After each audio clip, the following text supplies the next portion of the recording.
Well, after the last Freddie Gibbs review, you probably don't want an opinion from me, but I'm gonna give it anyway.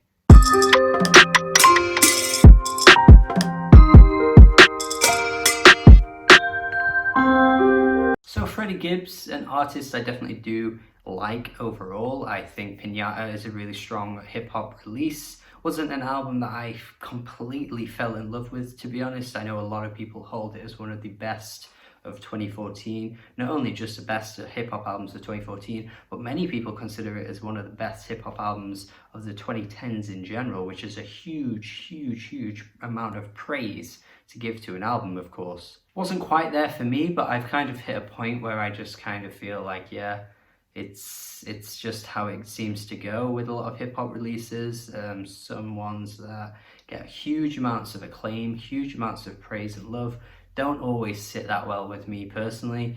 And I guess Bandana was probably one of the better examples of that. Again, another album getting a huge amount of acclaim, huge amount of praise for 2019 in music.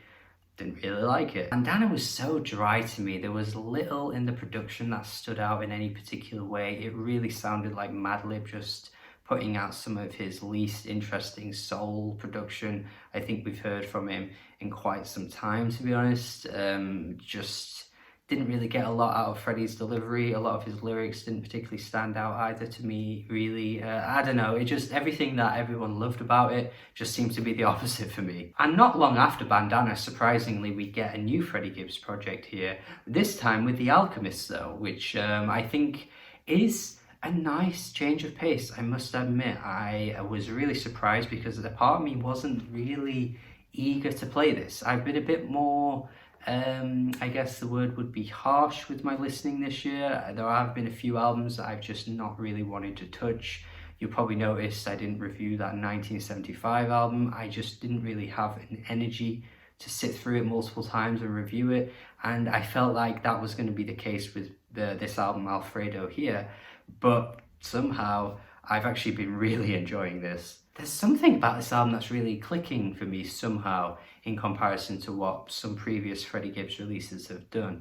Namely, I would say some of his solo projects, but I just think The Alchemist here is just hitting it with the production. Like, these samples, these soulful beats are just working so much better for him, and the change of scenery is like massively different for me compared to Bandana. There's no real major low point in terms of the production. There isn't a point where I just feel like I'm getting bored or I'm just kind of uninterested by the beats that he's rapping over. I just feel like everything is complementing Freddie in such a good way here. The slick as hell production on 1985, the way that Freddie comes on this one, just so effortlessly. Oh, he's sounding so cool here. His flows, the way he's just so effortless on this track is great. And then the second track, Fred, Mr. Gibbs, Frederick, what are you doing on this track? It sounds fucking great. He's out here like,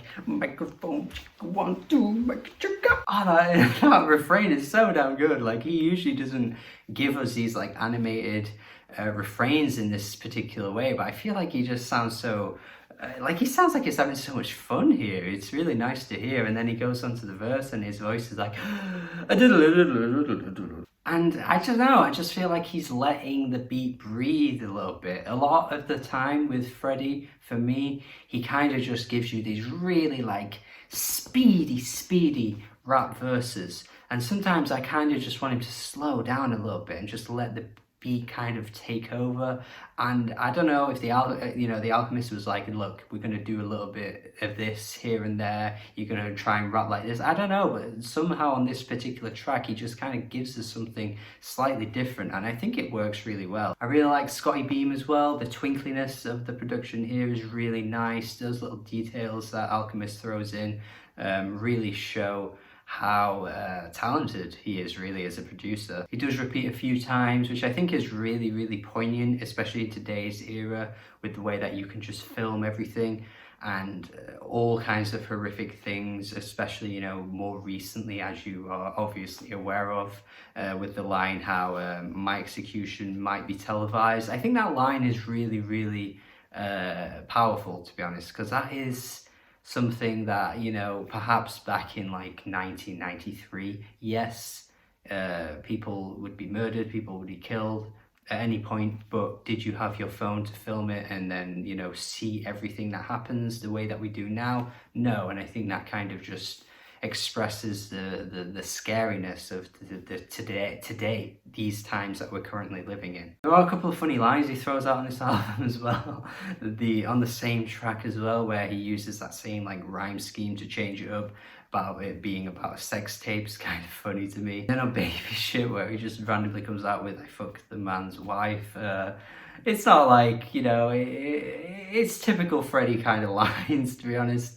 It's not like he's never said these things before, but maybe, I don't know, occasionally here, it does stand out in a particularly funny way. I mean, anyone that keeps up to date with his Instagram, I mean, I don't keep up to date with it, but every now and then some things just pop up that go viral because he's just sharing the most weird stuff. Honestly, if his rapping became anything like the things he shared, he'd give us a wild album. Like, seriously, I couldn't even imagine the kind of things he'd rap about if he just went like full comedy mode or something. But he does sound really hungry on this track, particularly Baby Shit, which is what I just mentioned there. His energy is really, really infectious. I just love the way he's just kind of giving it his all on this track. And again, he's really speedily rapping, but it sounds a bit more controlled. Like, you can kind of pay more attention to some of the lines that he comes out with, which I think on previous Freddie songs, sometimes that isn't always the case for me anyway. The really dirty and noir kind of like crime scene, like 1970s cop show type beat instrumental that comes on Frank Lucas really works for Benny the Butcher's feature. He sounds really good over this beat.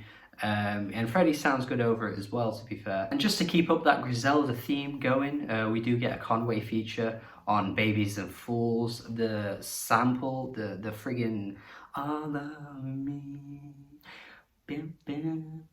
Oh, it's so damn good. This is definitely the best beat on the album for me. I mean, I do love the track God Is Perfect and a few of the other ones I've mentioned as well, but in terms of like instrumentals, this has got to be the best for me personally. To be fair as well, Conway sounds good on this track. Generally, the features on this album are pretty strong. I really like that Tyler Creator feature too. I think it's a nice little addition for Tyler and Freddie to, you know, play on a track together. Not something I was quite expecting unless I've missed something here, but it was a pretty solid track too, to be fair. Rick Ross is sounding good on his track.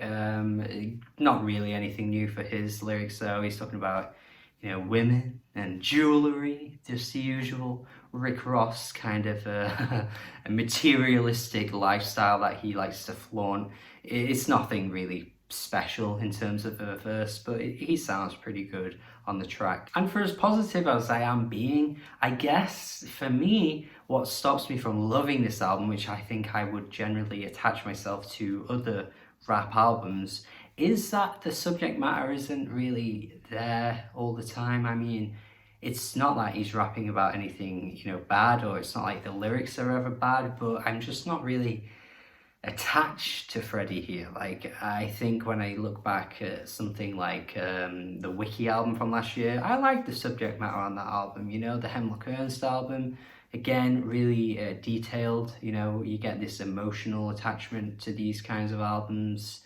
I just kind of want Freddie to start giving me something a bit different. You get the odd cocaine line, you know, dope peddling line.